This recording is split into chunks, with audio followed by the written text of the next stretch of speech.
So guys, Sheryl Swoopes has been talking. And when Sheryl Swoopes talks, a lot of the time we listen. Normally because something crazy comes out of her mouth. Let's be real. This is a person who gave equal credit to Caitlin Clark and Katie Lou Samuelson for why the Fever made the playoffs last year, who credited the 4 other starters for the Fever for why they're better post-Olympic break, including Alyssa Smith, who was awful post-Olympic break, and then came out and said, implied that she had heard from inside the Fever that no players were happy there and that no players, free agents, were willing to join. And now, Sheryl Swoopes is out here saying that the Fever are going to win the title. I have not. I'm saying not they're going to win. They could win. I have not watched this. So, what I'm expecting to see. I'm expecting to hear they're going to win the title because of Dewana Bonner and Kelsey Mitchell. I genuinely believe that. That is what I would guess. That is genuinely what I would guess that they would be doing. But anyway, yeah. So now we're going to listen to what Sheryl Swoopes said. Let's take a listen. The team that I feel made the biggest moves, maybe even the best moves. Thankfully, there's subtitles here because this is really low. So I'm going to make this full screen. That would be the Indiana Fever. I think the Indiana Fever went from just being in the playoffs last season to potentially winning a championship. You add the OG Dewana Bonner, who plays both ends of the floor, who's a competitor. Which is true. Natasha Very true. Howard, who's another OG, who's going to bring the defensive presence. And the one thing I will always say about Natasha Howard is Natasha Howard literally has not played defense in about 3 years. Like, Natasha Howard did not play defense in Dallas.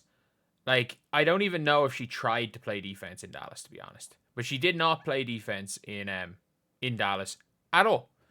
Even though she had been a good defender more than half a decade ago. Then you're bringing back Aaliyah Boston, who continues to get better every single year. Can we talk about Kelsey Mitchell, who is just a walking bucket? How much stronger Caitlin got in the offseason. Oh my God. She was in the gym working on her game. This Indiana Fever team, they have put the pieces together in this offseason, and I'm excited to see what they're going to do. Oh my God, she just kept it basketball. Sheryl Swoopes, thank you. Just keep it basketball. Like, again, if you ask Sheryl Swoopes who she thinks is going to win the championship, I would be confident her answer is still going to be the Aces. But it's fine. Like, you don't have to be a Fever homer. You don't need to be a Caitlin homer. Just keep it basketball. That's all anyone has ever asked. And I still don't think that Sheryl Swoopes is going to be a Caitlin homer. Heck, if you ask who the best point guard in the WNBA is, she's probably going to come out and say Chelsea Gray, even though Chelsea Gray was the 7th or 8th best point guard in the WNBA last year.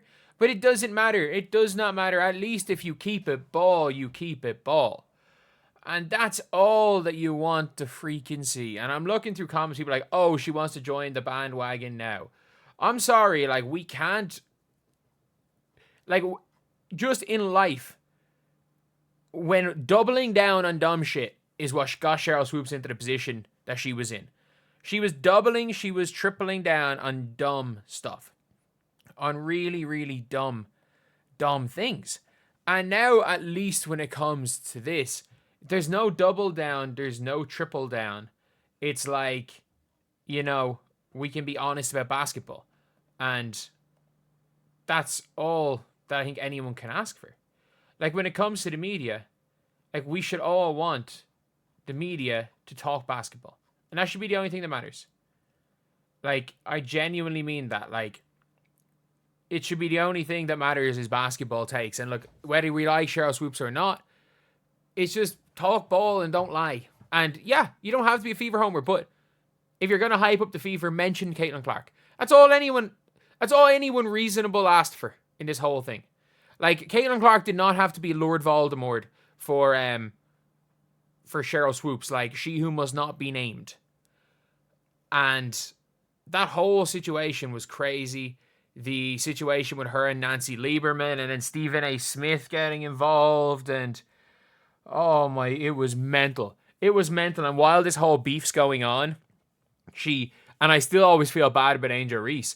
The only time Sheryl Swoopes in person went to see Angel Reese was when she played Caitlin Clark, and when during the whole beef was going on between her and Nancy Lieberman and the Caitlin Clark fans just randomly showing up to go watch Angel Reese out of nowhere, it seemed. And again, could she have done that? Could she have been doing that anyway? Maybe, but it didn't. The optics of that did not look great, to be honest. The optics were not great. But I just got to say as well, it is all it is mad. But again, you would much rather, and I mean that, you would absolutely much rather go or have someone who's willing to change their mind when they receive new information than someone who doubles and triples down despite hearing new information. So I don't actually mind this. People are like, oh, stay on that side. No, that's so dumb. That is the dumbest way to go in life, just in life in general. Everyone should mold their opinions and change their opinions based on information given to them. And based on new information. Like, we saw what people turning on Lexi Brown, because Lexi Brown was very much like, Caitlin's not going to, well, not that she wasn't going to make it to the WNBA, but like, she was as much as a Taurasi being like, it's a rude awakening, it's a different game in the WNBA. And then within one game of playing Caitlin, Lexi Brown was like, oh no, Caitlin's the real deal. Caitlin's the real deal. And that's fine. It was weird seeing Lexi Brown talk about that being like, oh, they said that I was hating on Caitlin. Or it's like, I don't know if you consider that hating on Caitlin, but she was definitely a non-believer in her ability to come in straight away. And then after playing her once, change your mind. That's a good thing. Being able to change your mind when new information is given is just a good thing, whether that be when you're talking about sports and just in anything in life. Genuinely, just in absolutely anything in life, that's the best way to be. Because if you're not like, just in everything, if you're not able to adapt your thinking based on new information, how are you ever going to learn? How are you ever going to succeed in anything? And that's not talking about Sheryl Swoopes. I'm just mentioning that for the people that are saying, oh, stay on that side. We finally got Sheryl Swoopes to talk ball. We have finally got her to talk ball. She's not there crediting that Katie Lou freaking Samuelson. She listed off the Fever starting five and said positive things and gave them all pretty equal in what was in praise, and not just four of the starting five and ignoring one of them, which I expected. I fully expected her to say the Fever will win because of Dewana Bonner, Leah Boston, and Kelsey Mitchell. Or say something along the lines of the Fever have a big three with adding Dewana Bonner to Leah Boston and Kelsey Mitchell. Based on the stuff that was said last season, that is literally what I would have thought Sheryl Swoopes was going to say. And let's be real, if you saw this, or not even the video, if you saw the video pop up on Twitter of her talking about the Fever, you would assume that too. We would all assume that. And that's, not that it's fine, but like, that is one of the things. That's one of the things that people don't, like, we expected that, and it's, she actually taught basketball. And I don't know, maybe there's been a change of heart.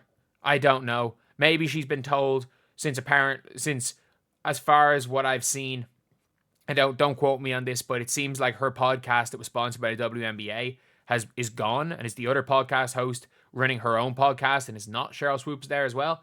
So maybe she's lost enough opportunities and is like, ugh, maybe I have to talk basketball now, which is a good thing.